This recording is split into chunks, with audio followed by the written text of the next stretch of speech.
விடுவெனவே வாலிப மனது விண்வெளி விண்வெளி ஏறும். மன்னவா ஒரு கோயில் போய் இந்த மாளிகை எதற்காக? தேவியே என் ஜீவனே இந்த ஆலயம் உனக்காக.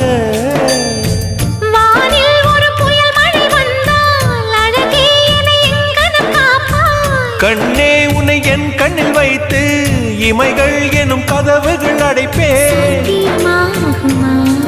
நான் சத்தியம் செய்யவா?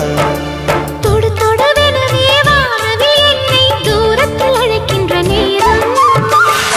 உவா